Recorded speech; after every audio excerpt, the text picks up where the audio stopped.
Hello and welcome to the Science of Psychotherapy Conversations. And I'll be talking today to a wonderful colleague and friend of mine, Michael Alcee, who's we've spoken to before. He's very creative, very artistic. Also, he's a clinical psychologist, so he knows his stuff and he knows what he's working with. And he deals a lot with the nature of creativity, the nature of responsiveness, a lot of the things that, of course, you've heard me talk about a lot as well. So, no wonder I like his work. But the previous book, we talked about therapeutic improvisation. We talked with him about that. And now we're going to talk about his new book, which is about OCD, the upside of OCD. He's really talking about, can we flip the script? Anyway, I want to talk to him more over there in the US of A. He's a wonderful therapist. He's a wonderful writer. The APA awarded him their Schillinger Memorial Award in 2019 for some of the work he did. Writes for Psychology Today on a regular basis. He's done a TED Talk, done all these things, and also looking after people in the most wonderful, creative way. Let's go and talk to Michael. Hello and welcome, Michael Alcee. Almost like a close friend because we're so engaged. We've talked before on such an important subject, therapeutic improvisation. It's your previous book. Please, everybody, go out and get that one as well. But it's the new one that you've said. I just love it that you just wrote to me and said, "Hey, Richard, new book," and I went, "Hey, Michael, podcast. Let's have some fun." Yeah, let's have some fun. So the upside of OCD, and I love the subtitle actually, flip the script to reclaim your life. There's so many nuances and depths in that little thing that I'm sure you'll discuss with us. But, for those who don't remember, they go back and they'll check their previous podcast, but creative, musician, we talked about those sort of the nature of the way human therapy and creative arts has so many parallels, all that stuff. So just assuming that everybody is now remembering those frameworks, tell us how we got from therapeutic improvisation to the upside of OCD. What's the story of the last little while? It's so funny because in a way, the upside of OCD really came before, because my grad school work, my dissertation was on OCD. And I put it away thinking, someday they're going to write about this stuff and they'll catch up with the things that I worked on. And it's very similar to the first book. There's so much creativity and humanity that I felt was missing from the treatment for OCD. So much of a sort of imaginative playfulness, an emotional kind of exploration, even the lack of a relationship in terms of treatment.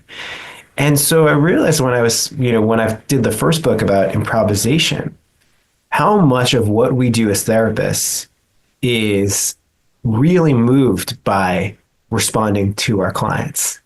And having this joint kind of creative back and forth. And I thought, well, when it comes to OCD, it's pretty linear. It's pretty behavioral. It's pretty biological.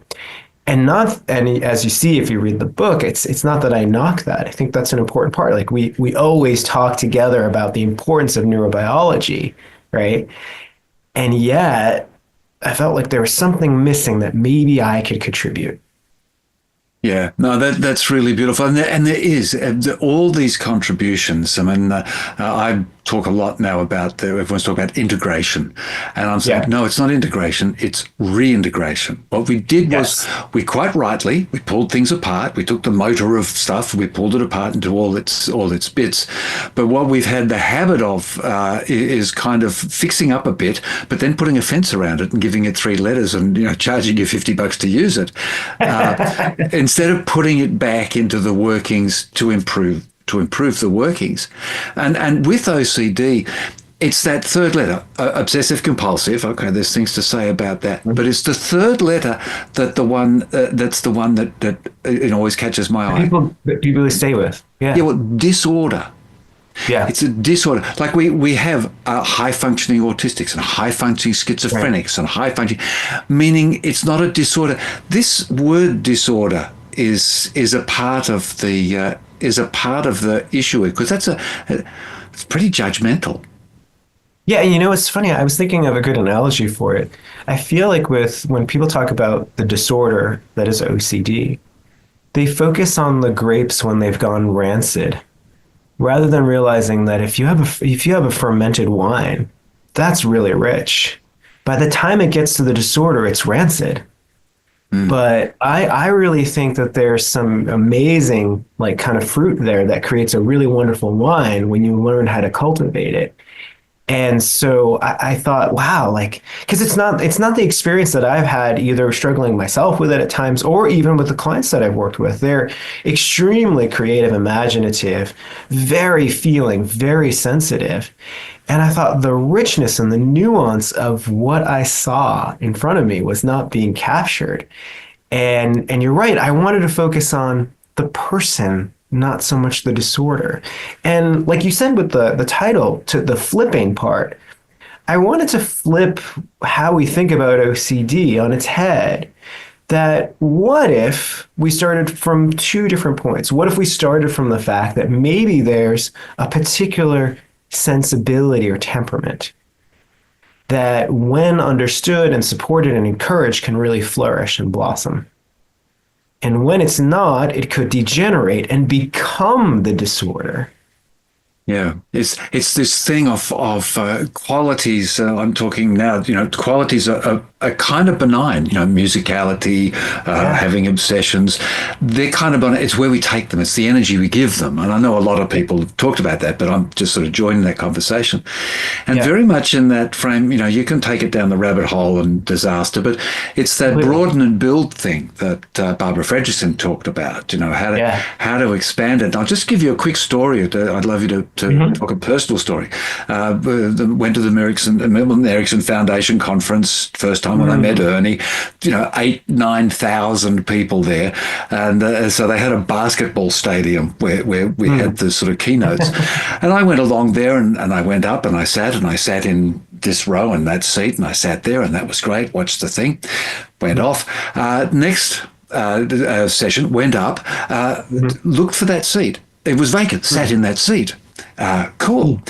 Next plenary session, went up there, looked for that seat. Someone was sitting in it. Mhm. Just a minute. Now, here's where I think the difference comes. I looked at that, went, because I Yeah. have an obsession. I want to watch the thing, and my compulsion is to get the same viewpoint. Yeah. Yeah. But what it was, the difference was, I then went, oh dear, and sat in another seat. Now, Right. I guess if it was a disorder, I would have got anxious, I would have got upset, maybe started sweating, gone and told the person they had to get up, left the room, Yeah. thrown up. I don't know. There's all various levels of it. Yeah. So is that the difference? Because is having an obsessive intention and then a set of compulsions that come from it really a problem? Yeah, so like you're saying, there's a fine line between the fact that as human beings, we think about things and we reflect on them, and sometimes we ruminate on them. And as you're suggesting too, there's an ordinary quality of obsessing that we all could do. And you're right, the disorder part is that one feels compelled to do something to make it right, to make it better, and gets lost in a sense of worst case scenarios. Usually, I like to think the center of OCD is the fear of death, whether the fear of loss of somebody you love or of yourself or some sense of order in the world. No, so So I something like really bad is going to happen. really bad. And so I Uh, like to say that people with OCD really start out with two things. This deep existential awareness, right? You have to be aware. If you're aware of all these worst case scenarios, you're also aware, if you're aware about death, right? Like you said, it all of a sudden feels like the world is over when you came back to that seat, right? That's the disorder part of it. But I like to flip it again to say, I think we focus too much on thoughts when we talk about OCD, and we should start by focusing on feelings. because there's research that shows that people with OCD are highly empathic, almost more empathic than healthy controls. And often they get very distressed, both in self-report and also being observed. They have this deep empathic, and if you have this deep empathic sensitivity, you'll worry because you feel so much. So I think people with OCD have this wonderful gift, and they're usually very intuitive and usually very tuned in. But imagine you're feeling all this stuff and nobody's mirroring it back to you, that you're picking up on stuff. Imagine you're with people and they're not even acknowledging what they're feeling and you're picking up on it. Well, then you try to figure out what to do with it and you start to worry about it and obsess and try to feel like something's wrong and I got to make it better. So the thing that I do differently than most current treatments is, instead of focusing on thought first or even behavior first, I talk about this very sensitive heart that a person with OCD has. And they tend to lend that heart out to everybody else, and they leave very little for themselves. And by the time they lose themselves, then they start to really lose themselves in all these what if scenarios. It's interesting, because I'm just thinking of some of the neuroscience descriptions of it, and there's some terrific ones. Schwartz did some terrific ones. But this interference with the system of we have our checks and balances in the frontal cortex, the autofrontals do this. Yeah. We then go back, we take the action, but they talk about there being a block between the action being taken and then it moving back again to the frontal cortex saying the action has been taken, we are now, everything's fine. And of course it gets blocked.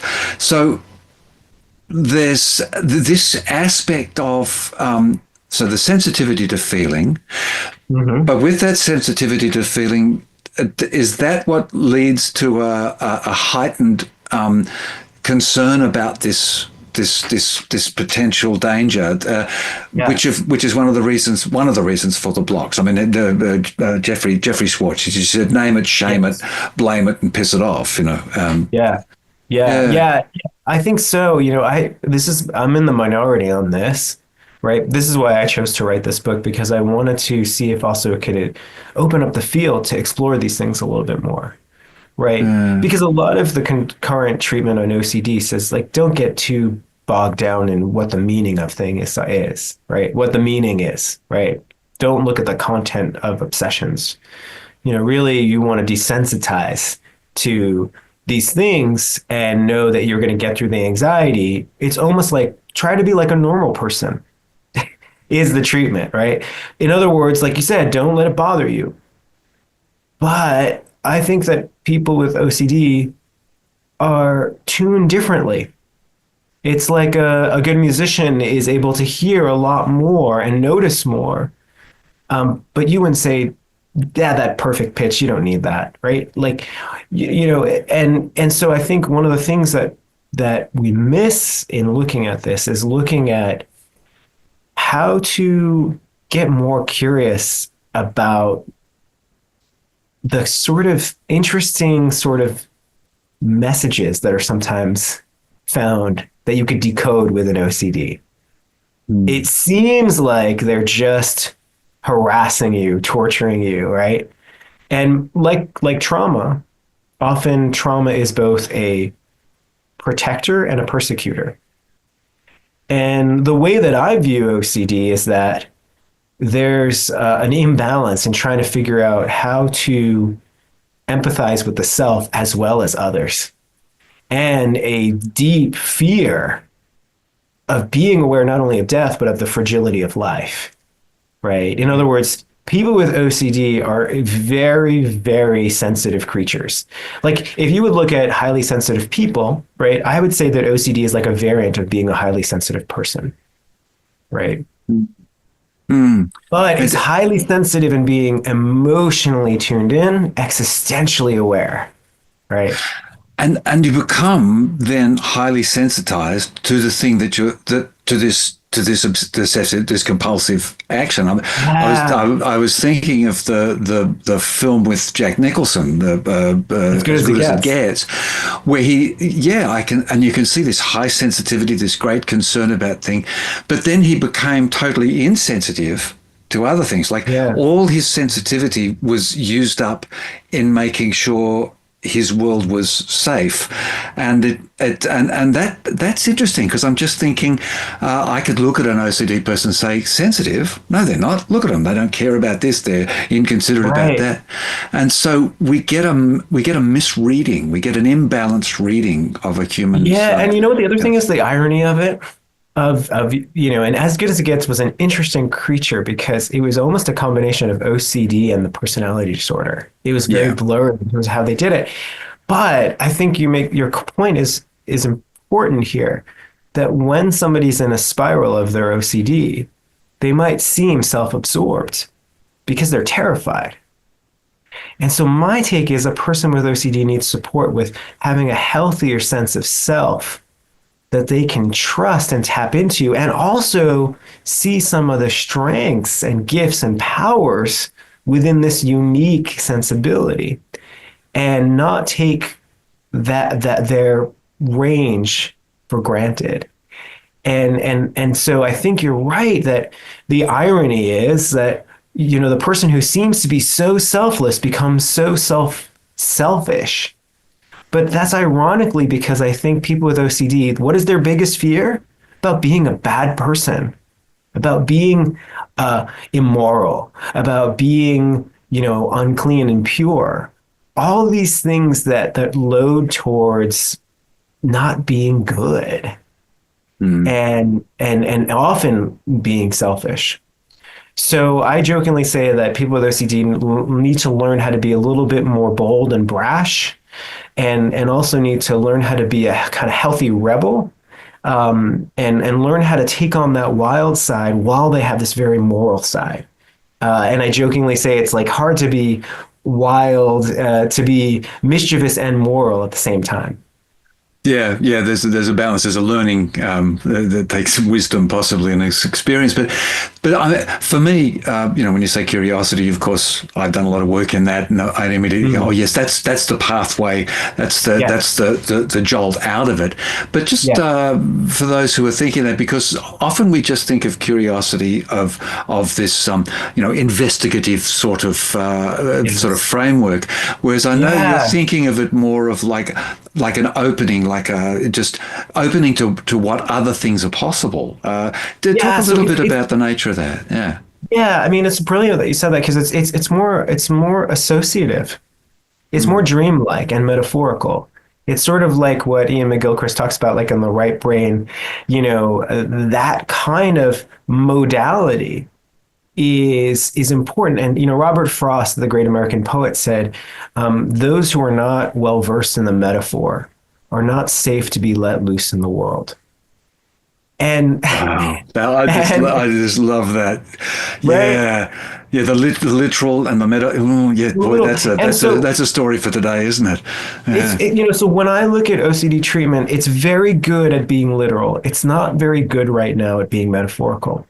So I could be having an obsession, or I could have a client, let's say, who's having an obsession about, let's see, in the book, I talk about having an obsession, that I had this toothache that I was worried about over and over again during COVID, and I was worried that if I didn't get it treated, something terrible would happen. But if I went to the dentist and caught COVID, like I'll spread it to my family, like all this stuff. When I actually searched for what I was feeling, I looked in and said, not curiosity of my feelings, not of my thoughts, right? What else am I feeling, Mike? I said to myself, like a good empathy detective. And I said, I'm feeling a little scared. We're in the middle of lockdown. I don't know when this is going to end. I'm feeling a little terrified. I also feel like I need to keep strong for my son. I'm also feeling sad that he's growing up in this. All this mixture, this terrible mixture of feelings that I didn't want to feel. And then all of a sudden, I was like, I'm obsessing about this tooth because it's a metaphor for my fears about illness and death and being out of control. And again, the OCD was sort of this obsession was a messenger. If I allowed it to be, if I decoded it, if I saw it as the metaphor, and if I didn't get too literal with it. So that's Yeah. the sort of empathy curiosity. And so it's interesting, like that you should mention the curiosity that we automatically gravitate towards. Oh, and this is actually why people are worried in our field. OCD treatment shouldn't be insight oriented. It shouldn't be, because you're just going to have them go into spirals, and they're going to overthink things again, and they're going to ask for reassurance, and they're going to do all these terrible things to make things worse, right? Mm. And it's sort of like a trauma reaction to the lack of effectiveness of early psychoanalysis, right? Psychodynamic theory did not treat OCD well, and in the 60s it felt like you're better off getting a lobotomy than getting actual treatment. So behavioral and cognitive behavioral therapy comes along and says, listen, we can help you. We see your pain. And I think since that point, it's leaned towards, listen, this whole feelings business, this whole meaning business, it's a dead end. Don't go there. I think it's possible to do both, to be able to do what we're talking about of, yeah, you should be able to do a behavioral exposure, but you should also do an emotional exposure. Yeah. And also, you should be able to play with this stuff emotionally and intellectually in a creative way. And what I love about OCD, it has a hidden wisdom. It's like a magician. It will do this interesting sleight of hand, right? It was trying to distract me by saying I have a toothache, but it was trying to focus me on you're feeling all this stuff. And I think that's how we get to what I jokingly call upside magic, right? That gets us back to the beauty of this capacity to, like, how you said before, why do we need the metaphor? Because if you associate more, and that's where most creativity comes from, associating, not just from the linear. Mm-hmm. And when you do that, I was like, oh, now I understand. Now I feel better.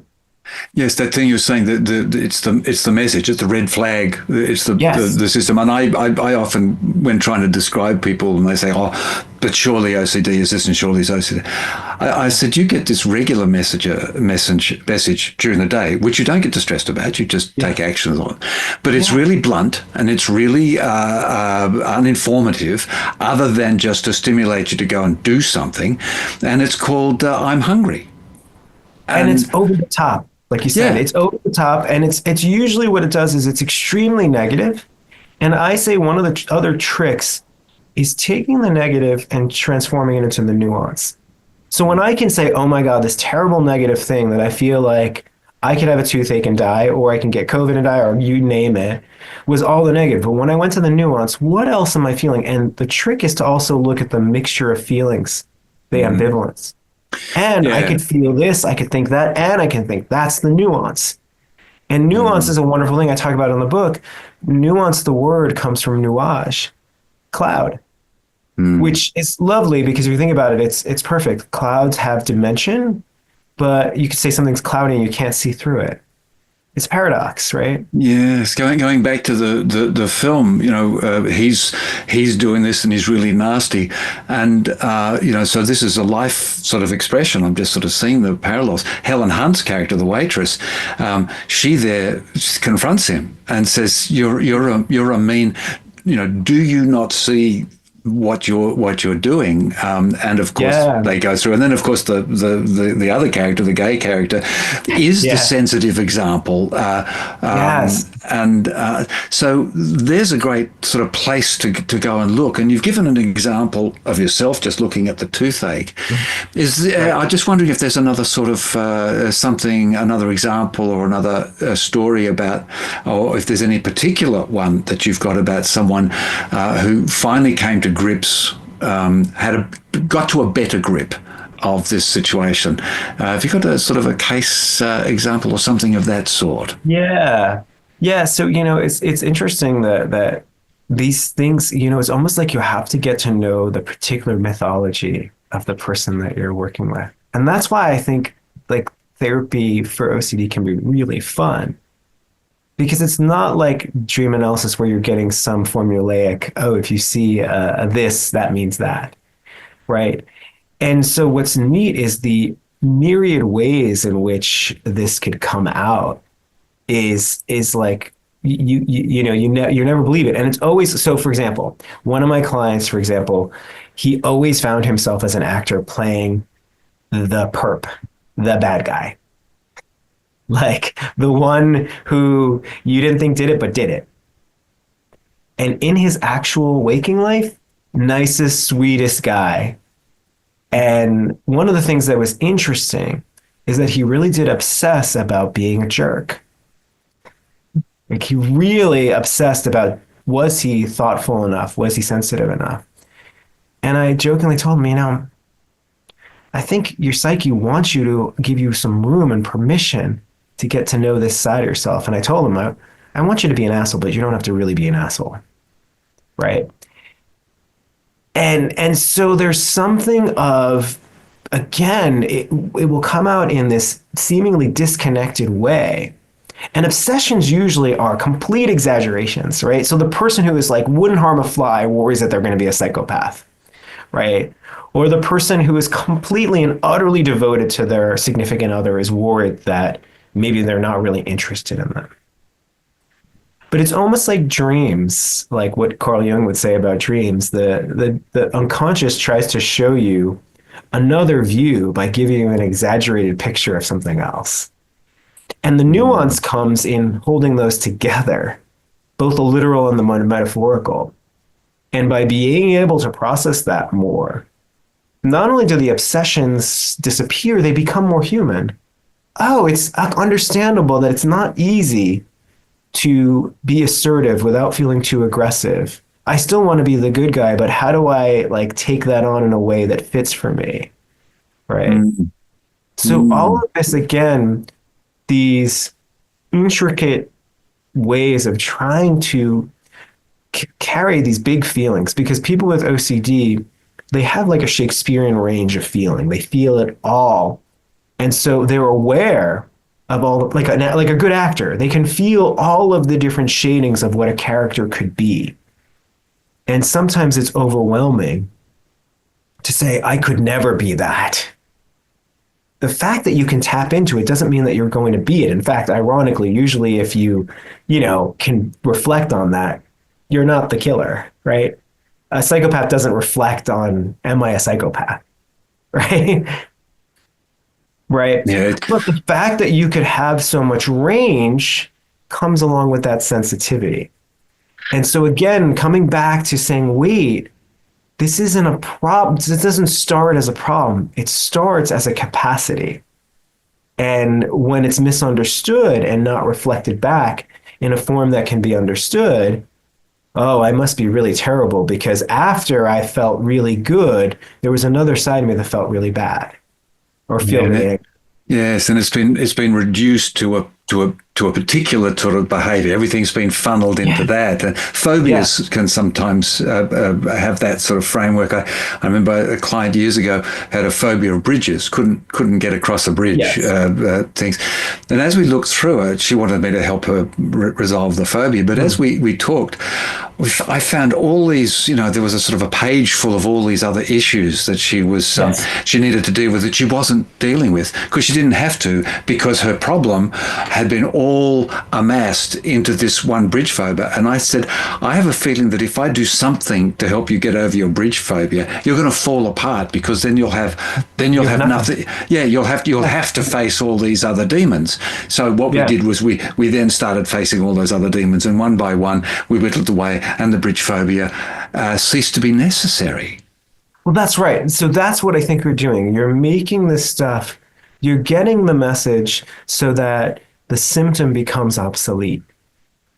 So, Freud said, I just want to say that symptom becomes obsolete. Like hungry as a symptom, you do the things that are necessary to eat. When you tap into the needs, and when you tap into the experience that needs to be witnessed, it no longer needs to stay with you. Right? That's how needs kind of work. But if you have to section off needs and say, I can't be too assertive, I can't be too selfish, I can't be too this, Then all of a sudden you push it away and then it comes back and with a vengeance. And then you think, oh my God, am I really this? Mm. But if you can be with the fact that it's actually natural and you notice, I call people with OCD nuance noticers. They notice a lot. They feel a lot. They think a lot. When you do, you think of every little thing. And if you could just be reminded, that's really cool and that's really interesting. And if we can have emotional permission to not be scared of that because it's okay, right? You wouldn't tell Daniel Day-Lewis, man, you should really tone it down.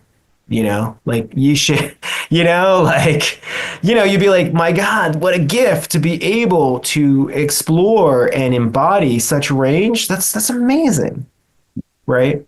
But if Daniel Day-Lewis didn't have somebody helping to guide him to see that you can do this brilliantly and also come back to yourself, right? That's the trick too, which I don't know if he does that, but I hope he does. Yeah, well, this is one of the interesting things in acting, which I've tried to understand in the therapeutic experience, is that actually playing a character was self-building, because you finished the end of the play or whatever it was, and you would actually come back to me as a person. I remember I did a role and I was a sort of a Jack the Ripper type murderer type thing, and I strangled. It sounds a bit weird, but I strangled my girlfriend. I strangled my girlfriend every night. So which I'm just thinking how silly they were. But what it was afterwards. Where do you come back to? Well, obviously, I didn't go off and go home and strangle her again. And actually, it was what it led to was a deeper awareness of my own really heightened passions, really heightened emotional awareness. That's exactly it. I mean, I think the beauty of this stuff is if you could see it as exploring the fullness of your creativity as a human being, right? And also having support emotionally, that you're with someone courageous that can go there with you. And that is actually an exposure in itself for those people doing behavioral exposures, right? So I see this stuff as doing emotional exposures in a way, right? In other words, not only tolerating this, but also seeing that's what creativity is. Creativity is on the borderline of something that's safe and a little bit dangerous, but it's safe enough that the surprise isn't going to be shocking. Right. And that's where I sometimes leaven it with humor of saying to that guy, I said, I know this is going to sound crazy, but for this week, I really want you to practice being an asshole a little bit more. Right.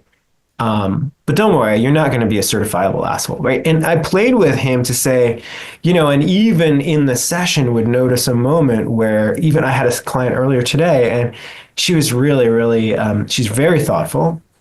And at the moment, she was complaining about how bored she was and how restless she was because it's like after holiday break. And then she was saying, oh, I didn't mean about you, though, Mike. Like she thought she was insulting me. And I actually leaned into it and said, I love that you actually put that out there. And I love that you almost offended me. And I love the fact that you're so empathic, that you were anticipating that I could be hurt is part of that gift of being really sensitive. But it's also really important for you to know that, somebody like me who gets that can give you space. And I actually think it's good for you to have a little bit of healthy pluck. Right? For those reading the book, what do we got here? We've got therapists. I mean, I know that this will be great for them. General reader as well. So for those people, there'll be guides. There's useful stuff in there for someone who's going, I'm a bit OCD about this. They're good to grab this book. Yeah, I wrote it both for people, for a person who's just a layperson who, especially for people who've either been in treatment already or felt like treatment didn't speak to them, or wanted to see a more empowering, inspiring take on what's behind this disorder, right? And it's also, you're right, for clinicians, because I think there's a lot of clinicians out there who see these connections, but don't have something where they could say, that's part of how it works. Something to support it, yeah. Yeah. Yeah, exactly.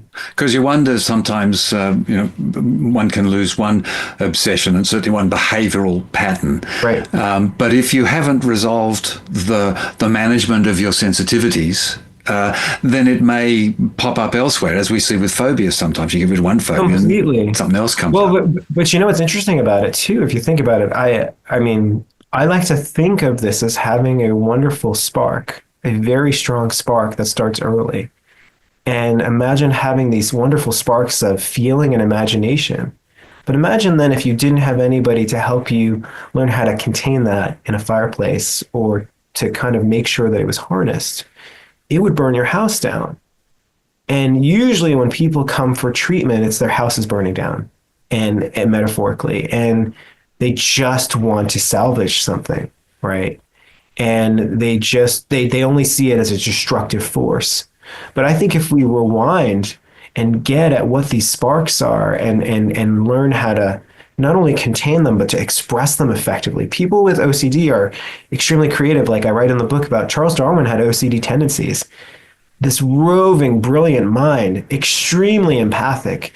He used to worry about his children all the time, what their health condition was. He worried about offending people. He asked for reassurance.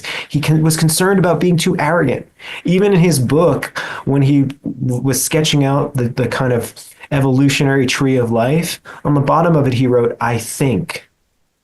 He wasn't even allowing himself the certainty of something that was so brilliant because he was questioning himself. Mm.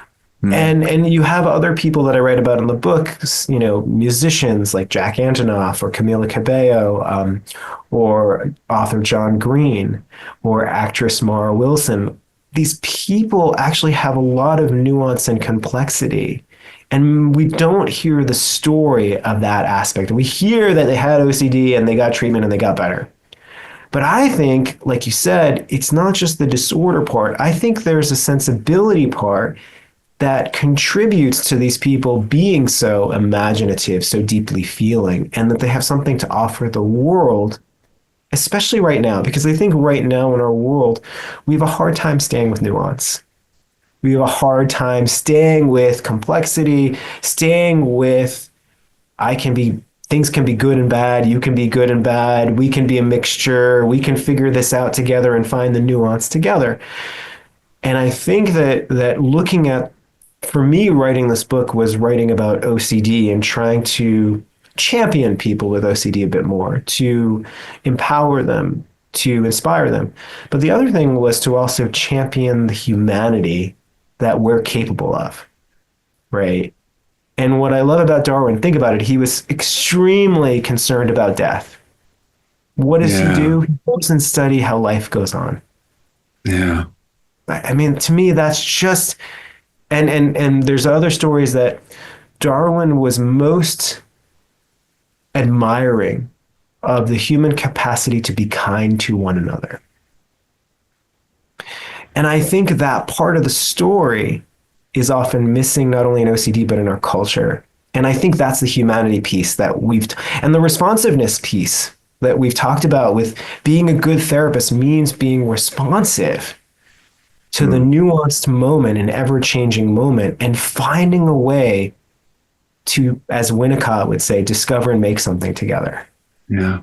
Yeah, there definitely seems to be a social, economic, and political sense of hyperbole at the moment. It's either all this or all the other thing, and to some degree that is almost creating obsessive compulsive actions and behaviors where people will continue to do something even when there is evidence that doing that is of no point. And I think that's part of the problem. There are these behavioral ones where you might lock the door too many or worry about the stove. But then there's also belief patterns, and I'll find a thing and I'll stick to it. Custer's last stand. We're outrun. Doesn't matter. I said we'd go. Matter. That's the rigidity of it, right? And that there's also a lack of humility in it, right? So there's something that's wonderful about the challenge of being someone with OCD is to recognize the humility of knowing so keenly about death, but the grandeur of knowing how wonderful life can be. Because if you're really aware of the eventuality of death, as like Irvin Yalom would say, you're also aware of the capacity to make something really beautiful and meaningful here. And I think people with this sensibility remind us that we all should be thinking about those questions. We shouldn't be tortured by those questions. And that's why people with OCD need support with, it's okay. You don't have to be worrying existentially every moment. Right. Yes, the obsessive behavior resolves the question without resolving the question. What it does is it dissipates the energy, the energetic focus. Yeah, and as an actor, you know which question it asks over and over again: to be or not to be. Yeah. That is the question. That is the question. That's the hyperbole, which Shakespeare then went on for another 40 lines saying, this isn't a big question. This isn't a broad, challenging, one or the other. This is actually full of nuance. So complex. And to begin to unravel it also brings up all these other interesting questions about faith and meaning and love and all sorts of things, right? I mean, it's such an interesting speech. I was looking at it again recently, and at the end, he kind of gets a bit defeatist and gives up. Because of course Shakespeare, was writing a play. We're only halfway through. Of course, can't solve your problem. Yeah, can't solve the problem. Yeah, I mean, he can't come to an awakening by that point, right? But But I think it grapples beautifully with the messiness of it, the intensity of it, and I think that that's something that's a missing ingredient in understanding OCD and understanding how important meaning is. Now that doesn't mean going down the rabbit hole, but it means more fully fleshing out the context of being fully. It's this thing I was saying. We could go down the constraint, but what's the opening up? And Hamlet's there. I mean, I often say to people, we think all these things are new. No, don't worry. It's in Shakespeare. No. So Hamlet was obsessive compulsive. He was obsessed with getting revenge on his father's death, and he did all these weird compulsive. And it certainly was a disorder because a lot of people didn't do well, and he didn't do so well either. No, he didn't do well himself. He unraveled himself, right? Yeah. But if you look at him with more empathy, right? He also was horrified that his father could be murdered, and that the natural order was completely shifted. Yeah, and it was his sensitivity to it. One could argue Ophelia was sensitive, but not able to manage. They couldn't put the sensitivity anywhere. So of course she had a more dramatic end. But poor old Hamlet wandering through there, constantly fighting this demon. And the argument when you're playing it is, am I playing someone who's sane pretending they're crazy so that he can stay near the king? Or is someone crazy who's pretending they're sane, but both of them? So you look at the different performances of Hamlet and you get which I love, and again I think that's what speaks to the nuance, right? And I think that's where, when we can come back to that nuance, psychological experiences, that's so important. And so when we're looking at ourselves or when we're looking at our clients, there's an awful lot in the literature that can give us insights. I mean, we've just mentioned a few plays and a few films. And in your book, what I think is so terrific is these people.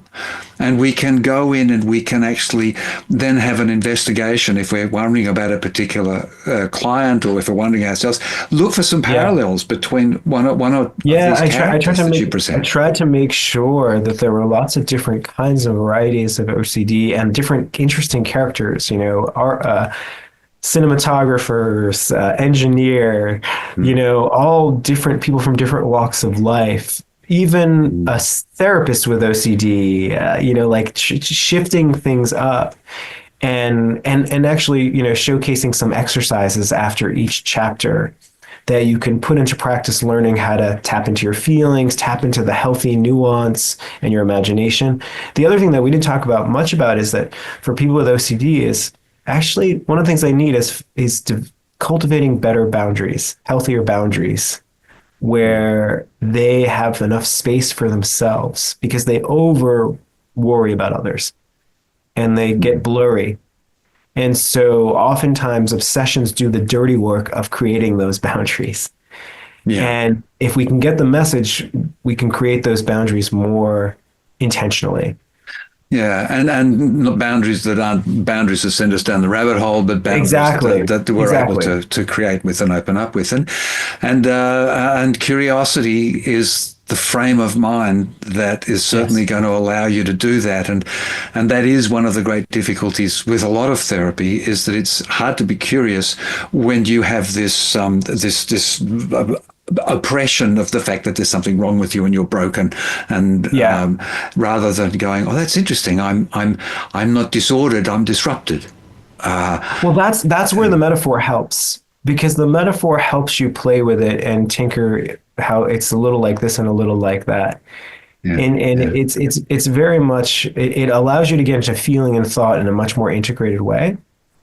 And it also allows you to inhabit these different registers like a good actor. And so it actually becomes more playful than, all right, I got to muscle my way through this difficult stuff and not believe the stuff that the obsessions are throwing at me and not, do the compulsions. Right. Mm. And we have this cultural sense that muscling our way through, pushing our way, forcing. Yeah. It's a misrepresentation of the effectiveness of play, of play not as something silly, but play as investigating the many options, which is what you're talking about through. I told a client this yesterday, that you're right. That's the alpha way of doing it, right? The alpha way of kind of pushing past. And there's a kind of presence and receptivity and dreamlike quality to just being with stuff. And then it allows you to be discerning and discriminating. Mm. So the thing about OCD is that it's discriminatory. It like cuts you apart, but it's not tamed enough to be discerning. It's almost like being a good editor. A benevolent editor isn't going to cut you to shreds. They're going to help see the best and make it better. And people with OCD have a very heavy, critical, contemptuous editor on their back. And we want to turn that editor into a collaborative editor that sees the best and then defers to the muse, which is feeling and dreamlike metaphor. And that's what I think is neurologically interestingly, because that's a more integrated view of this stuff. So I think it's really exciting that we can have these things together, because I think it's going to open up a whole lot for people and also a lot more for clinicians to have fun playing with. Yeah, no, I think you're right in the zeitgeist, even though it's ideas you had many years ago. But that emotional, that state of relationship to the self, that relational, that state of relation, the aspect to others, that responsive, as in not just reactive but responsive, taking in and expanding and growing, which is where the creative curiosity work comes in. You've pulled all this together. I'm just looking at the few notes I've got here, and that's pretty wonderful. It's fun. Michael? It was a fun project, and I have to say it's been fun. I've been getting some lovely emails from Australia and England and Ireland and Canada, and people. I'm so glad that it's speaking to the heart, because I wrote this book really as a love letter to people with OCD first, and second, how can we treat it this more fully? And what else can we find out more to make treatment even better? Yeah. And I don't know, that seems like a really good point point that we can stop it? I mean, is there anything more you want to sort of summarize? That's a pretty beautiful summary from my I thought that was ears. great. No, I thought that was great. No, this is so much fun as always, Richard. I need to write more books so I get to talk to you. Yeah, that's right. I mean, I'm just gonna have to write them quicker because we have way too long to lag between the time we talk. In between. Yes, there's annoying those writing books. You have to put words on paper. Oh, come on, Richard. Anyway, Michael, thank you so much for giving us some time and giving us some insight into this way. There's so much information there. I hope people listen to this podcast 3 or 4 times. It's lovely. Yeah, and keep me posted on whatever you need. And tell Matthew I say hello, and I won't hold it against him. I tell him you did a smashing job, and Will do. And he'll just have to wait for the next book. That's right. So for now, Michael Alcee, thank you so much.